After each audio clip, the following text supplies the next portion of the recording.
You pulled into a gas station last week and paid $4.30 a gallon. Maybe you grumbled. Maybe you just paid it and drove away. But here's the thing nobody explained to you. That number didn't come from nowhere. It didn't just go up because of inflation. It didn't go up because of some policy your least favorite politician passed. It went up because a narrow strip of water, 21 miles wide at its tightest point, got shut down, and the entire world is now paying for it. That strip of water is called the Strait of Hormuz, and before February 28th of this year, 1 out of every 4 barrels of seaborne oil on the planet passed through it. Let me say that again. 25% of the world's oil supply floated through a channel barely wider than some counties, and now it's blocked. The price of oil has surged more than 55% since this conflict started. 55% in roughly 2 months. That is one of the fastest oil price spikes in recorded history. You didn't cause this. You didn't vote for this. You probably weren't even taught that this strait existed, but you're paying for it. Every single time you fill up your tank, here's what they should have told you about how oil actually works, why it controls so much of your life, and what you can actually do when the price of everything starts climbing because of a war on the other side of the world. Here's what we're covering today. We're going to explain what the Strait of Hormuz actually is and why it matters so much. We're going to break down how oil prices move from a barrel in the Middle East to the number on the sign at your corner gas station. We're going to show you exactly how rising gas prices ripple into everything else you buy, and we're going to give you real, practical things you can do right now to protect your money during an energy shock. By the end of this, you'll understand more about how oil markets work than most adults do, and you'll know exactly how to make smarter decisions with your money while this crisis plays out. Let's get into it. Pull up a map of the Middle East. Find the Persian Gulf. It's that body of water bordered by Iran on the north and Saudi Arabia, the UAE, Kuwait, and Qatar on the south and west. Now look at where the Persian Gulf connects to the rest of the ocean. There's only one exit. One. And that exit is the Strait of Hormuz, a narrow passage between Iran and the country of Oman. This is the most important choke point in global energy. Before this crisis started, roughly 20 million barrels of oil passed through that strait every single day. That's about 25% of all the oil traded by sea on the entire planet, and 20% of the world's liquefied natural gas, the stuff that heats homes and powers factories in Europe and Asia, also passed through there. There is no easy detour. Pipelines can reroute some oil around it, but not anywhere near enough. When the strait closes, the world feels it within days. Here's what triggered this. On February 28, 2026, the United States and Israel launched airstrikes against Iran. Iranian Supreme Leader Ali Khamenei was killed in the operation. Iran responded fast. Missile and drone strikes hit Israel, US military bases, and US allied countries in the Gulf. And then Iran did something with enormous economic consequences. It blocked the strait. Iranian Revolutionary Guard forces, that's basically Iran's elite military unit, began boarding and attacking merchant ships. Sea mines were laid in shipping lanes. The IRGC issued warnings that no ships were permitted to pass. At the same time, the US Navy set up its own blockade around Iran. So now you have a dual blockade. Iran blocking ships from going out through the Gulf, the US blocking ships from getting into Iran. And in the middle, global oil supply just fell off a cliff. Global oil production dropped by 14.5 million barrels per day. That's the largest supply disruption in history, not in recent history, in all of recorded history. And peace talks stalled. As of right now, we're past the 2 month mark with no resolution in sight. Okay, so the strait is closed and oil supply dropped. But how does that turn into 4.30 at your gas station? This is the part nobody explains. So let's walk through it. Oil is traded on global markets, just like stocks. The price changes every single day based on supply and demand. The benchmark price most people refer to is called Brent crude. That's the international standard for measuring oil prices. Think of it like the S&P 500 of oil. Before this conflict started, February 27th, the day before the airstrikes, Brent crude was sitting at $72 a barrel. That's a pretty normal, stable price. Here's what happened next.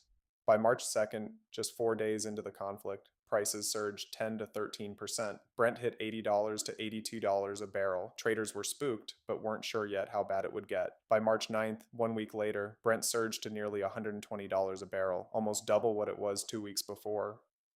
Late April, $111.49 per barrel. It briefly dipped under $100 and then never looked back. April 30th, the most recent spike, Brent crude hit 126 a barrel intraday. That's the highest price since Russia's full-scale invasion of Ukraine in 2022, That is a 55% increase in roughly 2 months. March alone saw a 51% jump. 1 month, that's one of the largest single month oil price increases ever recorded.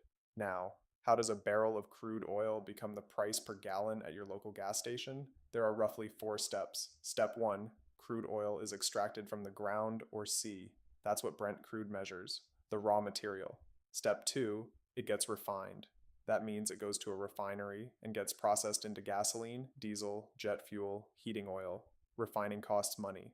Step 3, it gets transported, shipped, trucked, and piped to distribution centers and then to individual gas stations. That costs money too. Step 4, the gas station adds its own markup and also charges you local, state, and federal fuel taxes. When crude oil prices go up, every step downstream gets more expensive. The refinery is paying more for raw material, the trucking company is paying more for diesel, and the gas station adjusts its price to stay profitable. It's not immediate. There's usually a lag of a week to a few weeks between a crude oil price spike and what you see on the sign, but it catches up. And it caught up hard. As of April 30th, the average price for a gallon of regular gas in the United States hit $4.30. That is a 4-year high. It's up more than $1 per gallon since this conflict started in late February. $1.21 per gallon. Think about what that actually means. If you have a 12-gallon tank, a pretty average small car, you're paying about $14.50 more every time you fill up compared to 2 months ago. Fill up twice a month, that's $29 extra a month, $350 extra a year, just gone. Jordan's driving a used Honda Civic to her part-time job. She makes $11.50 an hour. That extra $350 a year is over 30 hours of work, 30 hours of her life, just to cover the gas spike. And that's before we talk about what rising oil prices do to everything else. Here's what most people don't realize. Oil isn't just fuel. Oil is in almost everything. Plastic is made from petroleum. Fertilizer for crops is often made using natural gas. The trucks that deliver your groceries run on diesel. The factories that make your clothes and electronics run on energy. The planes that ship products across the world burn jet fuel. When oil prices spike 55%, it's not just your gas tank that gets hit, it's the cost of making, shipping, and storing almost everything you buy. Let's get specific. Groceries. The food supply chain is heavily dependent on diesel, for farm equipment, for refrigerated trucks, for the ships that move goods internationally. When diesel spikes, food prices follow. This happens on a delay of a few weeks to a couple of months. We're already in that window. Delivery costs, everything you order online gets shipped. UPS, FedEx, Amazon, they all have fuel surcharges built into their contracts. When diesel goes up, those surcharges go up. That cost gets passed to the retailers. The retailers pass it to you. Electricity. This one surprises people. In a lot of states, natural gas powers a significant chunk of electricity generation. Remember, 20% of the world's LNG was flowing through the Strait of Hormuz? That supply is disrupted too. If natural gas prices rise, your electricity bill can follow, especially in summer when AC usage spikes. Airline tickets, jet fuel is a massive cost for airlines. When oil prices jump, airlines adjust their fuel surcharges quickly. If you were planning a trip this summer, prices are going to be noticeably higher than they were 3 months ago. Now let's talk about Alex. Alex is 22, just got his first real job, rents an apartment with a roommate, and drives about 180 miles a week for work and errands. He budgeted his life around gas being around $3.15 a gallon, which is what it was last fall. Alex didn't budget for a war. Nobody taught him to. He's now paying about $58 more per month just in gas. His grocery bills are creeping up. His electric bill just went up $22. His Amazon orders are taking longer and costing slightly more to ship. Nothing catastrophic on its own, but combined, he's looking at $100 to $130 extra a month in costs he never planned for. That's $100 to $130 that isn't going to his savings, isn't going to his emergency fund, isn't going anywhere useful. It's just being absorbed by a crisis he had zero control over. This is what an energy shock actually looks like in real life. It doesn't hit you in one big obvious way. It bleeds you across 15 small ones. Okay, we've given you the bad news. Now let's talk about what you can actually do. Because here's the thing, you can't control what happens in the Strait of Hormuz. You cannot control oil markets. You cannot control what Iran or the US Navy does next. But you can control how prepared you are, and you can make choices right now that will reduce how much this hurts you. Let's go through them. Step 1, know your actual gas spend right now. Don't guess. Pull up your bank or credit card app and look at what you actually spent on gas in February versus what you're spending now. Put a real number on it. When you see it written down, you can plan around it. When it's invisible, it just drains you silently. Step 2, Use GasBuddy or Google Maps to find the cheapest gas near you.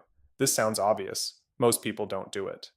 Gas prices vary by as much as 30 to 40 cents per gallon within a few miles of each other, even more in some cities. At 4.30 a gallon, finding a station that's 25 cents cheaper saves you $3 every fill up. That's $72 a year if you fill up twice a month. Free money, literally just from checking your phone.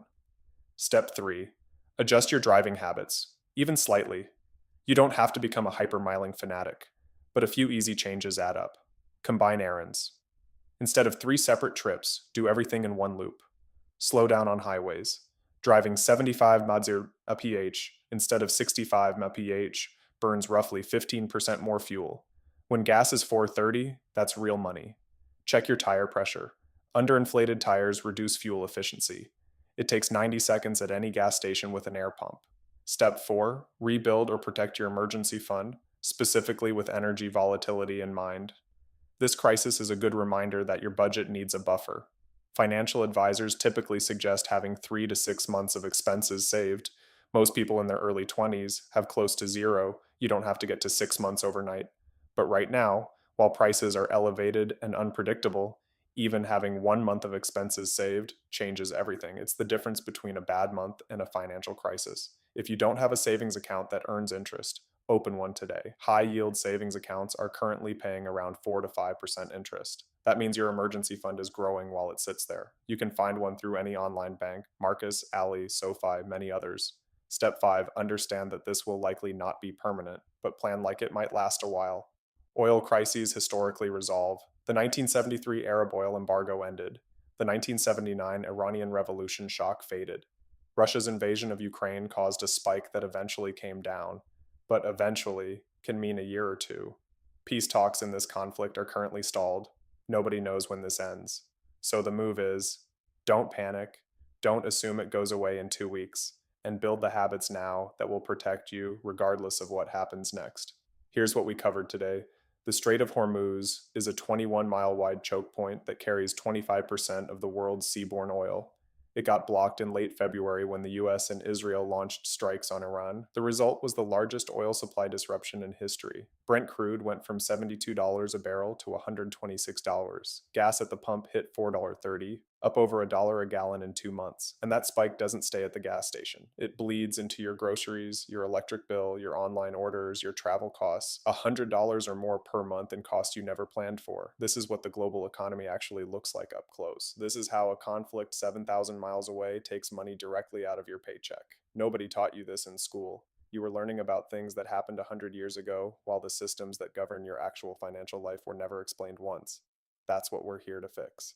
The one thing you can do today: open your banking app right now and look at what you spent on gas in February versus what you're spending now. Just know the number. Awareness is step 1. Everything else follows. If this helped you understand something that was never explained to you, follow us, because this is what we do every single time.